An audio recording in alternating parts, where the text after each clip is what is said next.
हम लोग 36 express highway बना रहे हैं।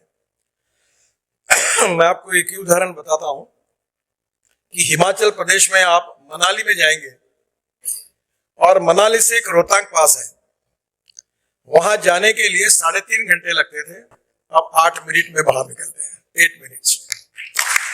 अब वहां से निकलने के बाद हम लद्दाख और लेह के तरफ आते हैं तो हम 5 टनल बना रहे, रोड अच्छा बना रहे, काफी काम हुआ है। और लद्दाख लेह के बाद हम आशिया की सबसे बड़ी टनल जोजिला 70% पूरी होगी, वो बना रहे हैं।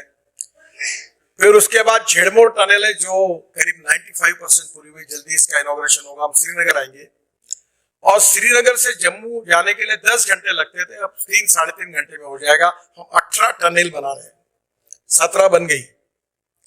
तो ये वहां से जम्मू आने के पहले हम लोग कटरा एक्सप्रेस हाईवे को लेंगे, दिल्ली कटरा, और अमृतसर से होकर दिल्ली से अमृतसर 4 घंटे में और कटरा 6 घंटे में और श्रीनगर 8 घंटे में।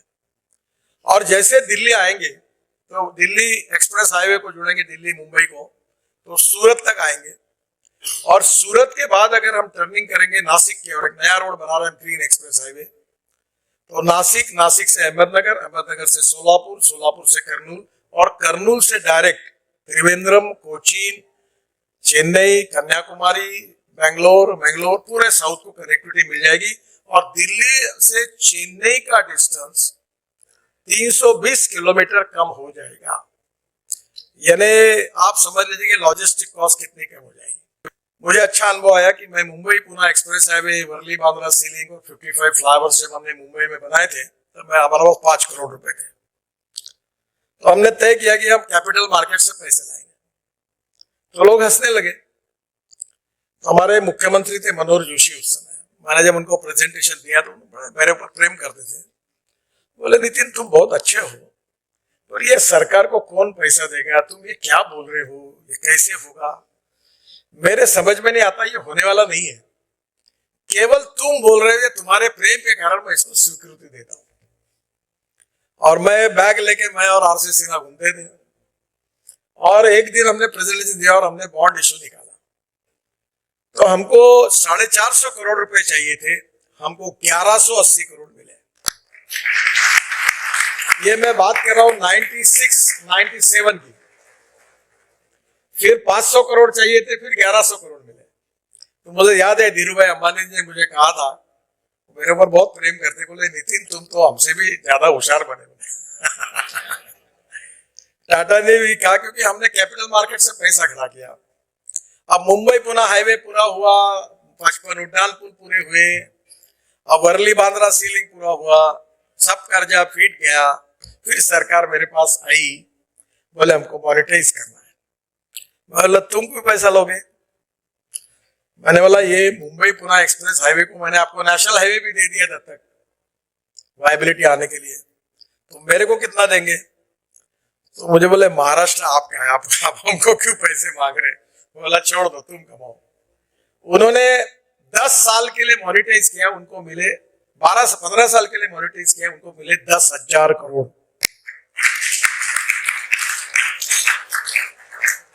अब मैं इनवीट मॉडल में जब कैपिटल मार्केट में गया तो भी सब लोग थे, कोई पैसा नहीं देगा, ऐसा कैसा होगा।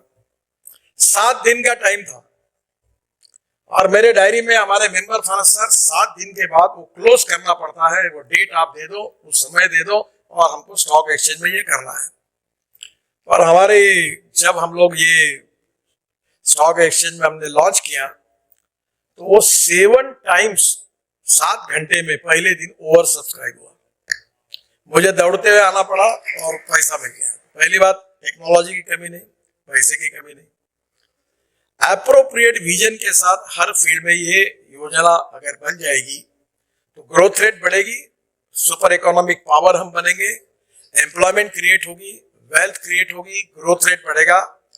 और मैं आपको एक अनुरोध करूंगा कि एग्रीकल्चर में ग्रोथ रेट बढ़ाने की ज्यादा आवश्यकता है, और इसलिए ऐसे अनेक फील्ड है।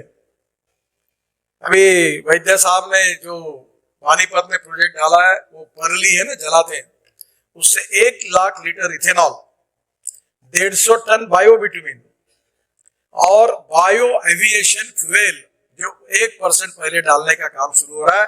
हवाई जहाज भी अब बायो एविएशन फ्यूल पे चलेंगे। तो आप देखो कितना बड़ा इंपोर्ट बच जाएगा। अभी बिटुमिन में 80 लाख टन बिटुमिन लगता है, 50 लाख टन इंडियन रिफाइनरी तैयार करती है और 30 से 40 लाख टन इंपोर्ट होता है। अगर ये परली जलाने के बजाय अगर ये बिटुमिन बन जाएगा, वो भी टेक्नोलॉजी आ गई, तो 40 लाख टन अगर बिटुमिन इंडिया में किसान बनाएगा तो किसान अन्नदाता, ऊर्जादाता, बिटुमिन दाता, हवाई ईंधन दाता अगर बनेगा तो किसान आत्महत्या क्यों करेगा? एग्रीकल्चर ग्रोथ रेट तो बढ़ने ही वाला है। तो मैं आपको यही कहूंगा कि जैसे आईएम जैसे इंस्टीट्यूट है, जो अलग अलग हेल्थ सर्विसेज है, एजुकेशन है, ट्रांसपोर्ट है, इंफ्रास्ट्रक्चर है, ड्रिंकिंग वाटर है, solid waste liquid waste management है, सब में even IMB public private investment से बन सकता है। सरकार का कम से कम हस्तक्षेप करने से बहुत अच्छा होता है। जहां जहां सरकार का हस्तक्षेप ज्यादा होता है वहां नुकसान ही होता है। जिसका राजा व्यापारी उसकी जनता भिखारी। हम लोग पॉलिसी कंट्रोल करें, let it be A transparent, corruption free, fast track decision making process की सिस्टम हो और इकोनॉमिक ग्रोथ को लिबरल इसमें हम उसको मदद करें। और ये जरूर देखें कि हम इस ग्रोथ में गांव, गरीब, मजदूर, किसान को प्रोटेक्ट कैसा करें, गरीब आदमी के इंटरेस्ट को कैसे प्रोटेक्ट करें। ये नहीं होना चाहिए कि धनवान और गरीबों के बीच में अंतर बनना चाहिए, खाई कम करनी चाहिए।